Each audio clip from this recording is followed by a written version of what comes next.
3, 2. I got everybody pregnant with Barry Katz and semen. I'm not comfortable with the tone this is taking. If you're undeniable, you will not be denied. If you want to be successful in show business, you get yourself a Jew white manager like Barry Katz. Being a manager is just turning no's into yeses. Creating holy shit moments. Undeniable. You're fucking firing me up, Katz. I love this man. Is there anything else I should know? You're on. What? Now I'm on the air. Barry Katz, back in the house. Let's do this. Hey everybody, welcome back to another episode of Industry Standard with me, Barry Katz. I love these episodes where I'm alone doing questions and answers, Q&A, about things that you want to know about randomly. I don't like to look at these. I don't like to study them. I just like to go off the cuff and see what my mind gives me of what I think is the right answer for you. If you need to reach me, you can do so at Instagram or Twitter at Barry Katz, or you can go on my website, barrykatz.com, or you can subscribe right here on this YouTube channel, and that would be a dream. All right, let's start. Is there a particular style of comedy that you enjoy watching or managing the most? Alice in Hong Kong. I love Hong Kong. You know, it's weird. Like my favorite, my favorite comedians for some reason have always been these rare, like one-liner comedians. But you know, it's hard because there's not a lot of them out there. You know, my favorite comedian back in the day was Rodney Dangerfield, where he could tell a story in like 4 or 5 seconds. People would think, well, that's just a joke, but it's like it's a story.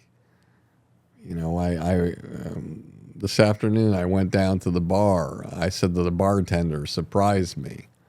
He pulled out a picture of my wife.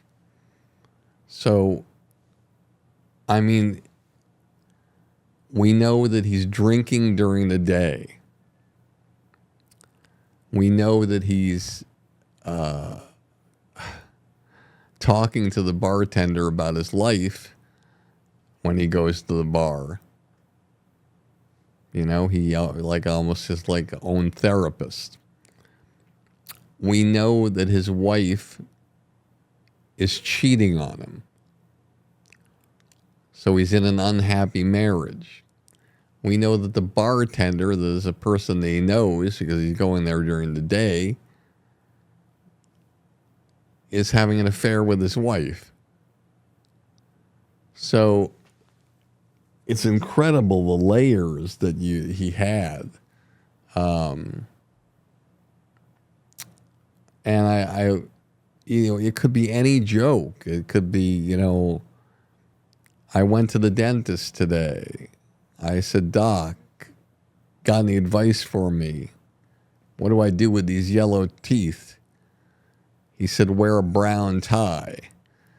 So we know there that he's got yellow teeth, that he doesn't take care of himself. And we also know this dentist doesn't respect him and is giving him fashion tips instead of taking care of the teeth. I've always loved that. I always loved the one-liners. Stephen Wright in Boston, one of my absolute favorites of all time. I love him. I started with him doing comedy, and to this day, you know, some of the things that he said, I remember in the beginning, you know, my mind would just be like, it's a small world, but I wouldn't want to paint it. I went to a place, a cafe that had breakfast. They wrote on the chalkboard, breakfast anytime. So I ordered French toast during the Renaissance. I have the oldest typewriter in the world that types in pencil. Just these lines that I always loved, and I still love. And there's a lot of comedians out there that are working, that are trying to make that happen, but they have a really hard time breaking through, because it's really hard to be a one-liner comedian and break through these days. As a matter of fact, I don't even know anybody who's doing theaters that is a one-liner comedian. I think that, in some ways, there's some parts of Nikki Glazer's act where it feels like she's doing some great one-liners. I know also that Anthony Jeselnik, again, some really great one-liners within the stories throughout his act, and how the timing is incredible. But I really don't know anybody who you could say is that one-liner comedian that's embraced the world right now the way people did in the past. Now that I'm thinking about this question, and I'm sure somebody can write in or email me or do whatever and tell me differently, but I am just thinking to myself, and you can probably notice like I'm kind of in a little bit of a daze here, because I'm thinking to myself, when is the last time there was a one-liner comedian that came onto the scene and blew up?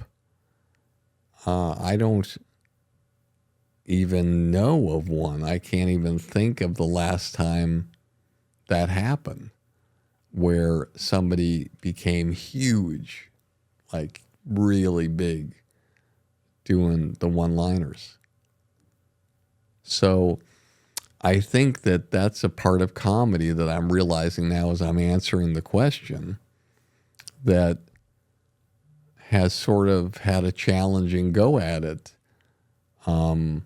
in this new social media age of how things have really come to fruition, and how things have really gotten so much better for comedians, which is kind of odd, because the internet is a very short attention span kind of thing, where the bits that are put on social media are really quick and really instantaneous and really funny in short bursts. But what's fascinating is it hasn't translated into a slew of one-liner comedians like the Rodney Dangerfields or the Joan Rivers or in the old days, Henny Youngman or Stephen Wright. Pretty interesting. Next question. What is the best way for emerging comedians to connect with other comedians? Giovanni from Natick, Massachusetts.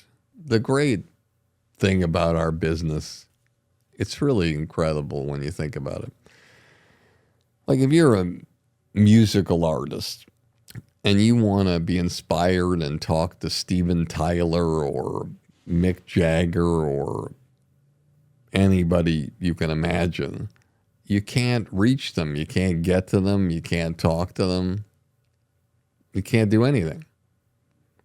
Meanwhile, a young comic who's been on stage 3 times could buy a ticket at the Improv, stand in the lobby or the restaurant, or go to the Comedy Store and the bar, and they can hang out with the greatest comedians in the world. And they can ask them questions, and there's no security pulling them off. It's a pretty incredible thing. So the best way to connect with other comedians is to hang out at the comedy clubs. Just go from one comedy club to the other. Have a whole schedule, 1 hour. If you're in Los Angeles, you spend from, 8 o'clock to 9 o'clock at the Improv bar. And then you drive to the Comedy Store, and you spend from 9:30 to 10:30 at the Comedy Store. And then you drive over to the Laugh Factory, and you spend, another half hour there to the end of the night. And then you rotate the times that you do that, so you do it different. You don't do it the same time all the time. And I think that's something that is really beneficial. And as Neil Brennan said so eloquently when I interviewed him, he said, everything positive that's ever happened in my career has happened while hanging out at a comedy club. All right, next question. What surprises the general public most about the inner workings of the entertainment industry? Justin Lee, Baltimore, Maryland. Justin, I'm going to specify that into comedy because I think one of the biggest thing that surprises the general public most is they think that comedians are hilariously funny off stage when they're talking to people. And most of them aren't. Most of them are very serious people. They listen, they don't try to be on all the time. And they just talk what they call shop. They talk about the business. Very rarely are people just always on, trying to be funny, always trying to get people laughing. It's and trying to one-up each other. That's the thing that's so strange. So I think people naturally think that these comedians that do it for a living are just incredibly funny every second of the day that they're out in the world and going shopping or doing whatever. But no, that it's like a lot of times you just want to focus your energy on having the greatest show you can that night. But you want to conserve your energy and not be the person that's the wild and crazy guy, outside of the stage. So I'd say that's the thing that's the most surprising to people in my experience. Hey everybody, it's Barry Katz, and I wanted to talk to you about Blueprint for Success. This is a community that I put together during the pandemic to help all artists of every walk of life in the entertainment business. No matter where you are in that part of this journey, it's designed to help you.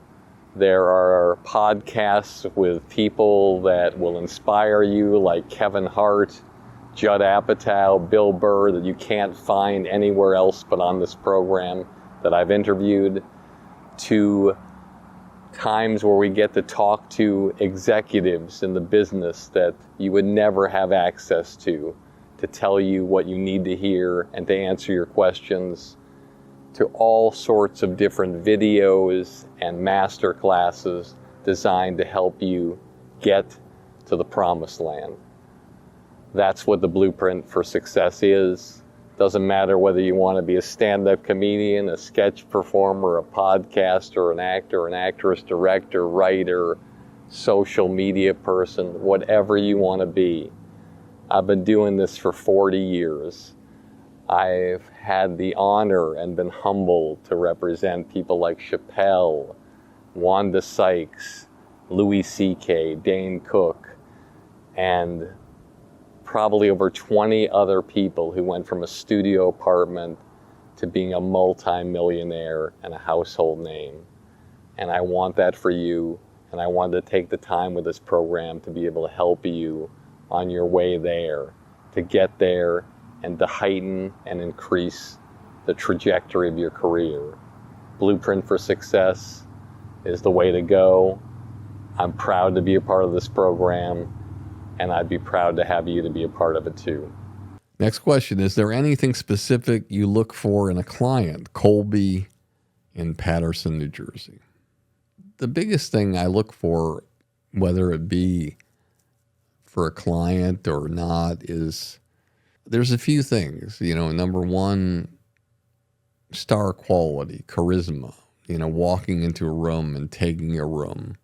Power, confidence. Great premises and great punchlines that come along with the premises.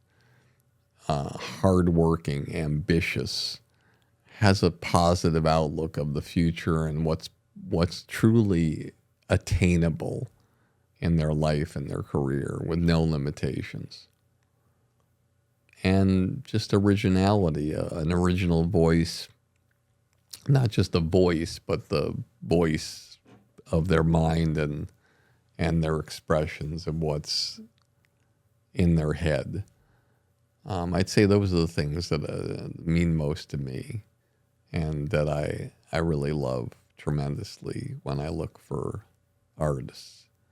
sometimes I'll find an artist that, has so much potential.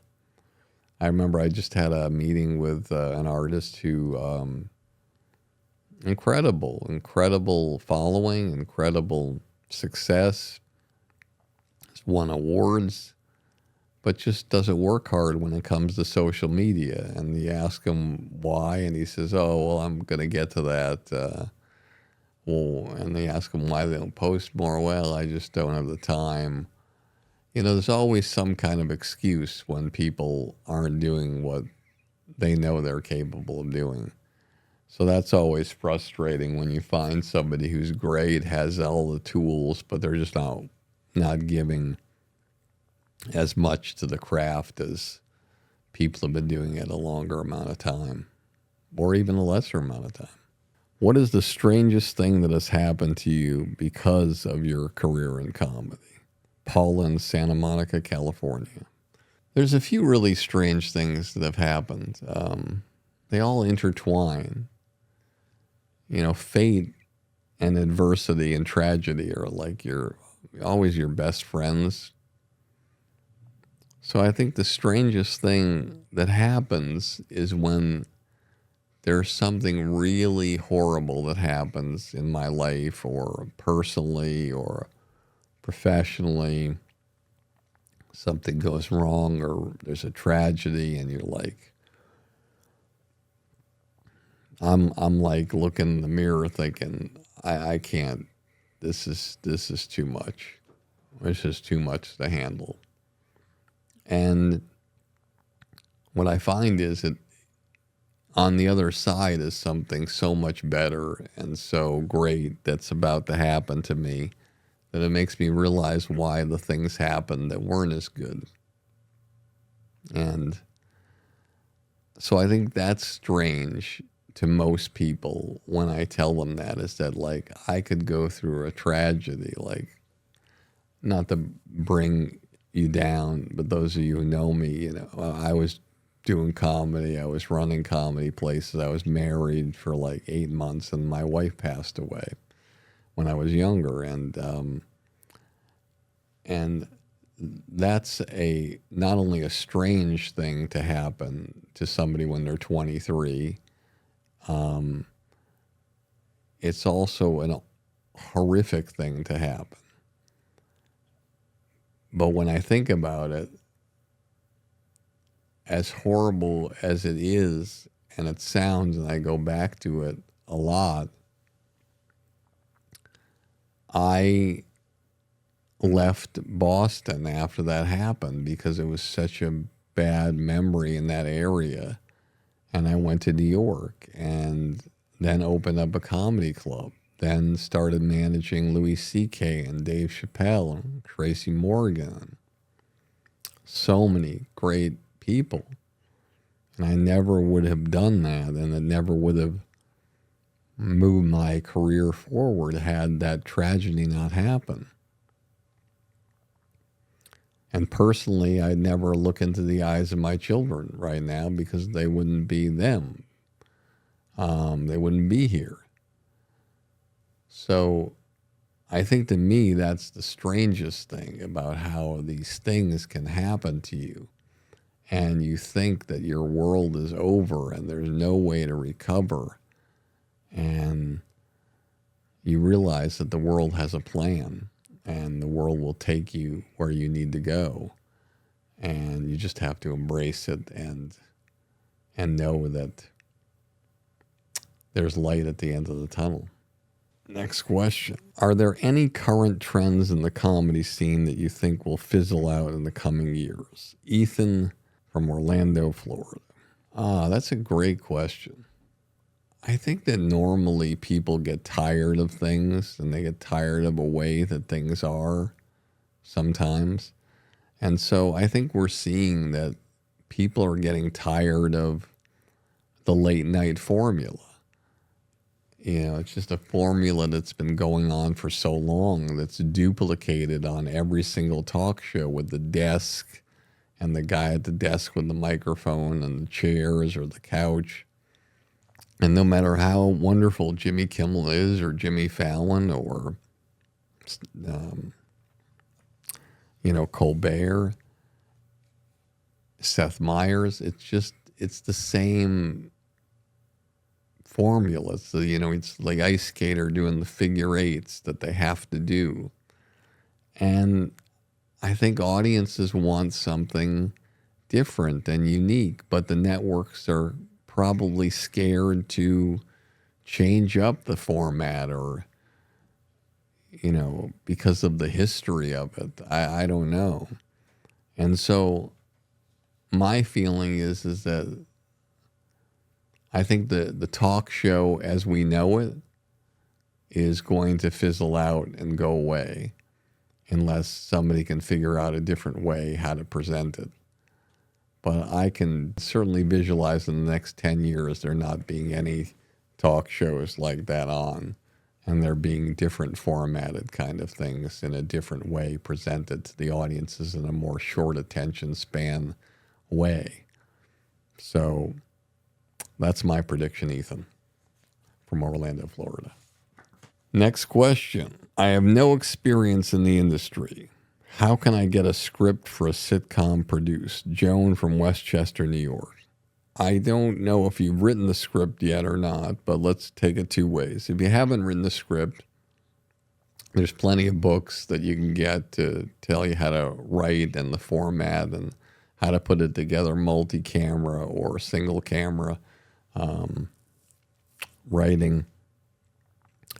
Now, if you have already written it, I'd say the best thing to do, Joan, and the most exciting thing to do is why not do an exercise where you cast it, you shoot it on your iPhones, you direct it, and you study the great shows out there, the shots, how the camera angles are, how they do things, the lighting, and do the best you can and sort of shoot and edit your own half hour. Study greatness, imitate greatness, become great. Look at the greatest shows that are in the genre that you wrote your script in. Look at the greatest scripts with the tone that your script has. And look at those pilot episodes or those episodes and study them frame by frame, shot by shot, and shoot your own. And then if it's extraordinary and you screen it to your friends or family or unknown people and they go crazy for it, then the next step is reaching out to the executives out there in a way that you can get to them. It might be the lowest level people, it might be assistants, getting them excited about it. It might not be. It might be a situation where you go to agencies to help you and you submit your pilot presentation to agencies and hope one of them rallies around it and gets it moving. Or you put it up on your YouTube channel, and if it's really extraordinary, it's going to get millions of views, and now you're in a situation where, you've got people's attention and you're kicking ass and taking names. All right, last question. What is one piece of advice that has had the most significant impact on your career? Enrique in Saddle River, New Jersey. I think the biggest piece of advice, was from an old-time guy who was one of the biggest names behind the scenes. His name was Lou Wasserman, and he ran Universal. And he had this great phrase where he said, "Get information, never give it." And I think that's really important because information is power, and a lot of people tend to talk a lot about what they're doing. They have people who ask them questions, get them in a state where they're vulnerable and start answering them. And before they know it, they've given up so much information about their life and their career that person who asked the questions has the power over them. I think, it's all about letting your act speak for itself and letting your greatness shine so that people see you and they talk about you. they give information about you. Wow, did you see Joe Blow? He fucking got a standing ovation at the comic strip. Did you see Shirley Johansson? Oh, it was unbelievable. She had 6 hecklers and she destroyed all of them and killed and then blew everybody off the stage. You know, let somebody else give information about you as opposed to you giving information out to other people. Retain your power and use that power for good and getting your career where you know it can be to the highest possible level where people are talking about you as opposed to you talking about you. All right. That concludes another question and answer session here on Industry Standard. And I want to thank you all for being so supportive. If you like this, you can subscribe to the YouTube channel, and it would mean a lot. And thank you again for all your support and everything you do. I appreciate it. I appreciate it greatly. And I'm so, so thankful for everything that you guys have done for this podcast. And I hope it's helpful for you. I really, really do. That's all I want, is to help anybody watching this gain more of an understanding about what this crazy fucked up business is all about. Thank you again, everybody. I'll see you next time.